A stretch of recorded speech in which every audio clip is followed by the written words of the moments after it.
किसान साथियों नमस्कार, राम राम, सत श्री अकाल, आदाब। किसान साथियों, मैं अमित महिला यूट्यूब चैनल के ऊपर आपका हार्दिक स्वागत है, अभिनंदन है। आज साथियों, जो आज का वीडियो जो आप लोगों के बीच में लेके हम आए हैं, ये आपके लिए बहुत ज़्यादा उपयोगी होने वाला है और बहुत ही महत्वपूर्ण होने वाला है। ये सभी के लिए ज़रूरी है। इस वीडियो में जो चीज़ बताई जाए उसको बिल्कुल ध्यान से आपको सुनना है और एक एक चीज़ पर प्रकाश डालने का प्रयास मैं यहाँ पर इस वीडियो में करूँगा, ताकि भविष्य में आपको किसी भी तरह की कोई दिक्कत ना आए। कल हमने आप लोगों के बीच में बातचीत किया ट्राइकोडर्मा और बेवर बेसिनिया में अगर आप सेकंड टाइम मल्टीप्लाई करते हैं तो 10 ग्राम आलू या चावल का अगर आप डालते हैं तो उसका परिणाम जो है बहुत बेहतरीन आप लोगों के सामने आएगा। उस विषय पर हमने आप लोगों के बीच में बातचीत की। आज हम जो आप लोगों के बीच में बातचीत करने वाले हैं, ये इसका मुख्य उद्देश्य जो है, जितने भी घोल हम बनाते हैं, एनपीके बनाते हैं, ट्राइकोडर्मा बनाते हैं, वाम बनाते हैं, हमारा बेवर बेसिनिया हम बनाते हैं, गाढ़ा गोमूत्र हम बनाते हैं, वेस्ट डिकम्पोजर हम बनाते हैं, अनडब्ल्यूडीसी हम बनाते हैं, इनकी मात्रा जो है छिड़काव में और पानी के साथ देने में और किस फसल की अवस्था में कितनी मात्रा आपको डालनी है, आज उसी विषय पर हम आप लोगों के बीच में बातचीत करेंगे। सबसे पहले मैं आप लोगों के बीच में बातचीत करना चाहूँगा नर्सरी के बारे में। काफ़ी साथी हमारे बीच में ऐसे हैं जो पहले नर्सरी लगाते हैं, जैसे प्याज की लगाते हैं, टमाटर की लगाते हैं, मिर्ची की लगाते हैं, घिया की भी नर्सरी फार्मर लगाते हैं, त्योरू की भी लगाते हैं और अन्य जो भी हैं, बैंगन इत्यादि की भी नर्सरी पहले लगाते हैं। तो उस नर्सरी के अंदर जो है, हमें किस मात्रा में हमारे जो सभी उत्पाद हैं उनका उपयोग हमें करना है, उस विषय पर हम आप लोगों के बीच में बातचीत करेंगे। नर्सरी के अंदर 30-70 का रेशो आपको बनाना है। मान लीजिए आपके पास एनपीके है, वाम है, ट्राइकोडर्मा है, एनडब्ल्यूडीसी है, ओडब्ल्यूडीसी है।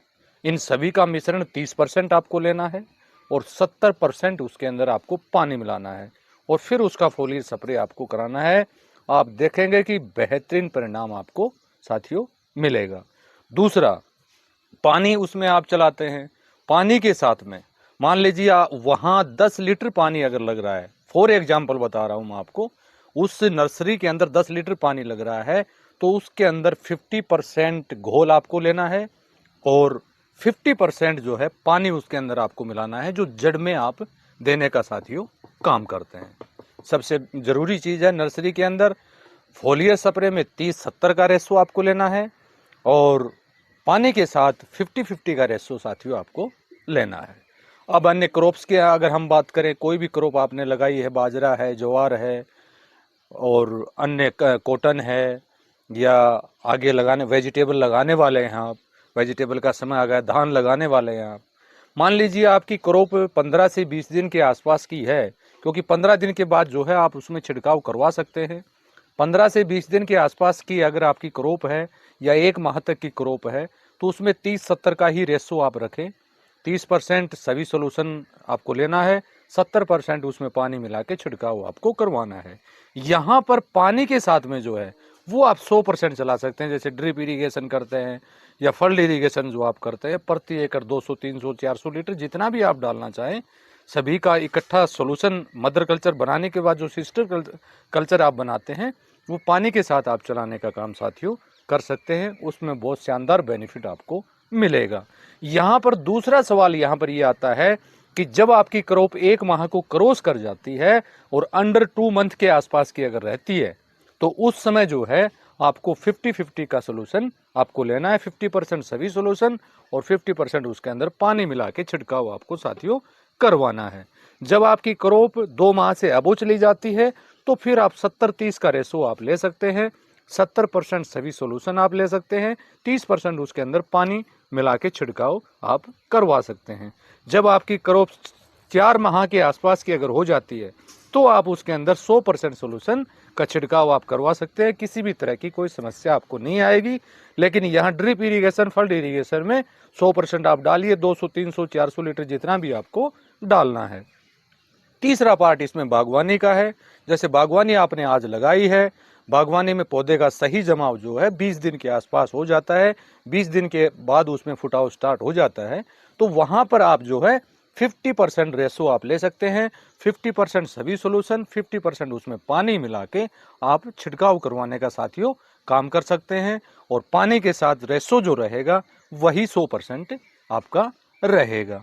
अब यहाँ एक सबसे जरूरी चीज जो आपको देखनी है कि फोलियर स्प्रे जब भी आप करवाएं सोल्यूशन की, तो वो अंडर 25 दिन का होना चाहिए। अंडर 25 दिन का मतलब जिस दिन आप बनाने के लिए छोड़ते हैं उससे 25 दिन तक के घोल का जो है आपको छिड़काव करवाना है। इससे ऊपर का अगर घोल आपका चला जाता है तो उसका छिड़काव आपको कतई ही नहीं करवाना है, उसको केवल टू केवल पानी के साथ में डालने का साथियों काम करना है। अब वो यहाँ किस लिए करना है, क्योंकि इसमें ऑर्गेनिक एसिड की मात्रा अगर बढ़ जाती है, 25 दिन के बाद ऑर्गेनिक एसिड की मात्रा बढ़ जाती है, तो ये मौसम जो गर्मी का मौसम है, अगर इसमें 25 दिन से ज्यादा पुराना घोल अगर आप लेते हैं तो आपके पौधे जो हैं वो जलने की स्थिति उसमें पैदा हो जाती है। इस बात का विशेष रूप से साथियों आपको ध्यान रखना है।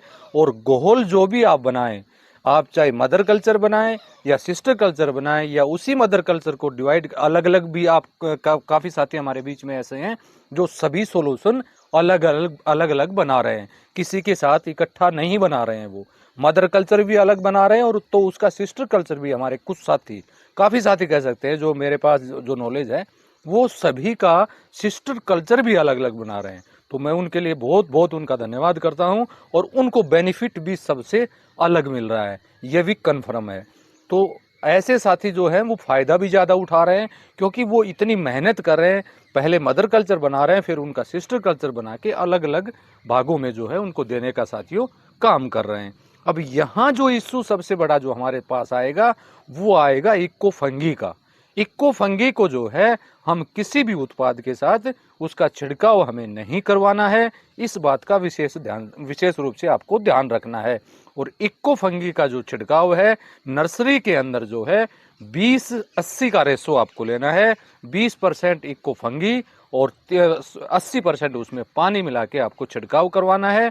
और उसके बाद जो है क्रॉप चाहे आपकी 1 माह की हो, चाहे क्रॉप आपकी 2 माह की हो, चाहे 3 माह की हो, फिर आपको इको फंगी का जो रेशो है वो 50% ही आपको रखना है 4 माह तक की क्रॉप में। 4 माह से ज्यादा की अगर क्रॉप आपकी हो जाती है तो वहां पर इको फंगी जो यानी बेवर बेसिनिया जिसको बोलते हैं, उसको आप 70-30 का रेशो बना सकते हैं। 70% इको फंगी और 30% उसमें पानी मिला के साथियों आप छिड़काव करवाने का काम कर सकते हैं। अब यहाँ ये सारी चीजें आपने देखी कि बेवर बेसिनिया का अलग से आपको छिड़काव करना है, इस बात का विशेष रूप से आपको ध्यान रखना है, किसी भी उत्पाद के साथ इसको मिलाने का साथियों काम नहीं करना है। अब इनमें जो टाइमिंग है फोलियर स्प्रे में हर 10 दिन या 15 दिन के अंतराल से भी आप दे सकते हैं। और एक क्रॉप्स के अंदर जैसे मान लीजिए कोई 3 माह की क्रॉप है आपकी, वेजिटेबल की बात करें तो उसमें 3 बार भी अगर छिड़काव करवा देंगे तो भी सफिशिएंट रहेगा। 15-20 दिन का रेशो इसमें बना लीजिए, 15-20 दिन के अंतराल से आप इसमें छिड़काव करवाते जाइए। और पानी के साथ जो है आप चलाना चाहें तो एक सिंचाई छोड़ के दूसरी सिंचाई में पानी के साथ देने का काम सभी उत्पाद का आप कर सकते हैं। साथियों बिलीव नहीं करोगे, आपको इतना शानदार बेनिफिट मिलेगा अगर कंटिन्यू इस एक शेड्यूल को बना के आप चलते हैं तो वहां पर घोल भी नियमित रहेगा, क्रॉप्स को समय के ऊपर माइक्रोन्यूट्रिएंट इत्यादि की पूर्ति भी होगी और कीट से संबंधित जो समस्याएं आपको आ रही थी उनसे भी साथियों आपको छुटकारा मिलेगा। तो मैं वीडियो को ज्यादा लंबा नहीं करूंगा, आने वाले समय में नए विषय को लेकर फिर हम आप लोगों के बीच में हाजिर होंगे। और मैं साथियों से निवेदन करना चाहूंगा, जो साथी नए हमारे बीच में आए हैं वो चैनल को सब्सक्राइब करके बेल आइकन घंटे को दबाने का कष्ट करें ताकि आगे आने वाले वीडियो का नोटिफिकेशन आपको मिले। और वीडियो अगर अच्छा लगे तो शेयर और लाइक आप करें। और माननीय चंद्रा जी के जो भी उत्पाद हैं अगर वो लेना चाहते हैं साथी तो वीडियो पर दिए गए व्हाट्सएप नंबर के ऊपर मैसेज कर सकते हैं। और इस वीडियो से संबंधित कोई भी समस्या अगर आपको आती है, किसी भी तरह की क्वेरीज अगर आपको करनी है तो वीडियो पर दिए गए व्हाट्सएप नंबर के ऊपर मैसेज करके आप पता कर सकते हैं। समय रहते आपको विषय हम जवाब देने का पूरा प्रयास करेंगे। इसी के साथ नमस्कार, जय हिंद, जय भारत।